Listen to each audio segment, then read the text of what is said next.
Hello friends, in this video we will discuss about the debit and credit notes and its entries in Tally Prime. So the debit note is nothing but the purchase return, and the credit note is nothing but the sales return. So the accounting entry for the debit note is the reverse entry for the purchase entry, and the journal entry for credit note is the reverse entry for sales uh, sales and these are the journal entries. The vendor to purchase is the journal entry for debit note, and sales to customer is the journal entry for credit note. We know that the journal entry for purchase is uh, purchase to vendor, and its reverse entry is the uh, debit note. Similarly, for the journal entry for sales is customer to sales, and the reverse entry is the journal entry for the credit note, that is sales to customer. So in this video, we will discuss how to uh, post the journal entry for debit note and credit note. So we are going to discuss two cases. So I just show you. So we have created a stock item for pen, and this is case one and this is case two. So in the first case, we are going to purchase the pen, 10 quantity. So each pen costs 10 rupees. So the total amount is 100 rupees. So then immediately we are going to make a debit note, that is a purchase return for 5 quantity. So we are returning 50 rupees.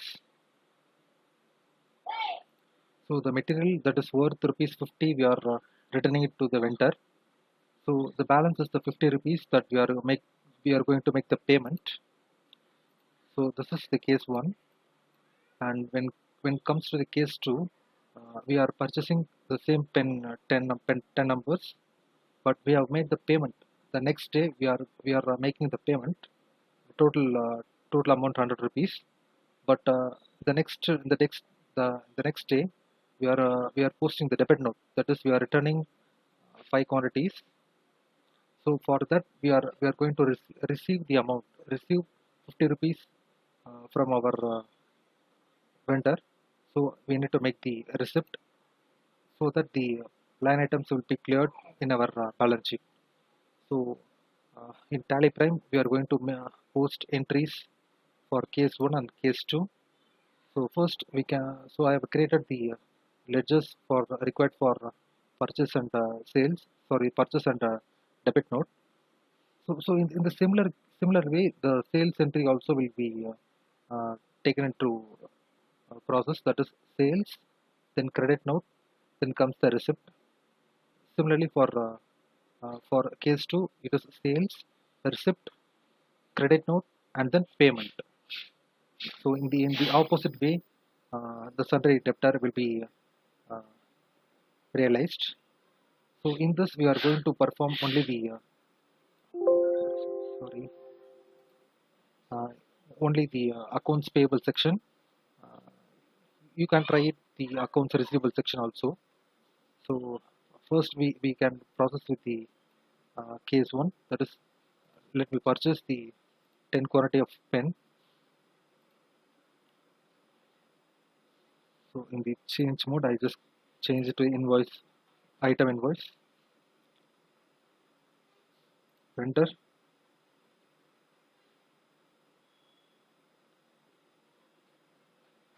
There is no item. Okay, just created the item. Just check it out.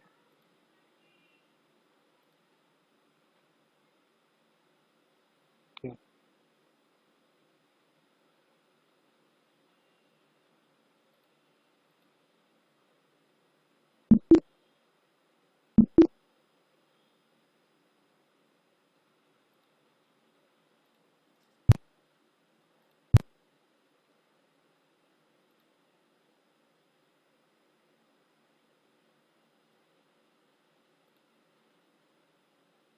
So we are going to purchase 10 numbers.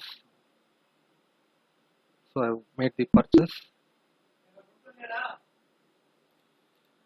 So let me check it in the balance sheet. So in the balance sheet, we can find the current liability. So in the current liability, we can find 100 rupees. That is in the credit side. We can find it.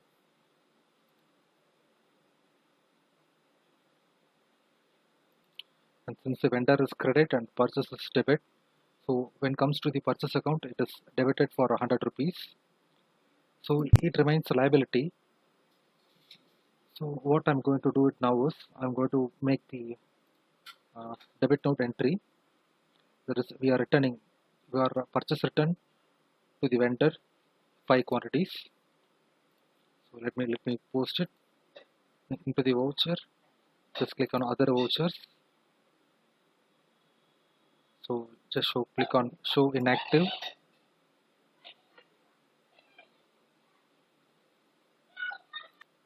So you can find it here, the debit note. So the same vendor.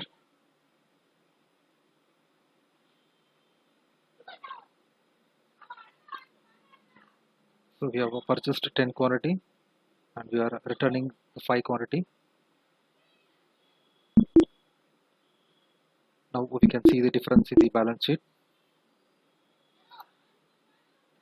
So the liability has been decreased to 50, and now it's time to make the payment.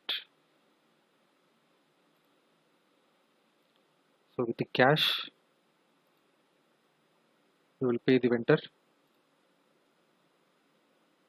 The current balance is 50. Okay, it's against difference. So we have made the payment. Now we will see the balance sheet. There is no liability found. So this is the case 1. So let me delete the other.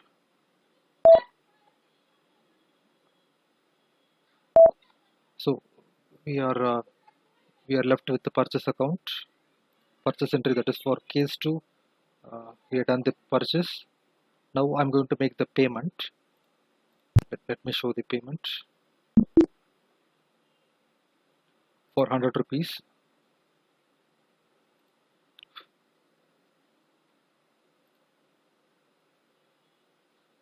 Balance is 100. I just pay the amount,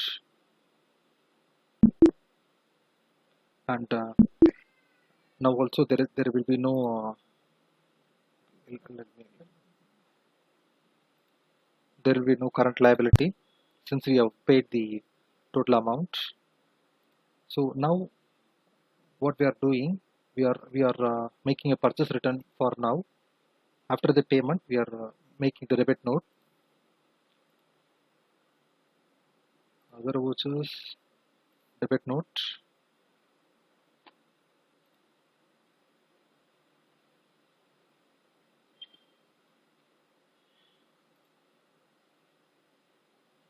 By quantity.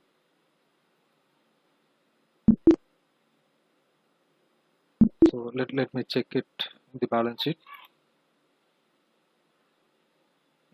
The current liability enters into the asset side. So this is the difference. This is the difference between the case 1 and case 2. That is, the current liability enters into the asset side, which means we need to make the receipt, voucher receipt for 50 rupees. I just enter the voucher again. Receipt. We are receiving the cash from our vendor. 50. So you can see that the vendor item turns 0. Now we can see the balance sheet. So all the line items has been cleared. So likewise we can make the accounts payable entries.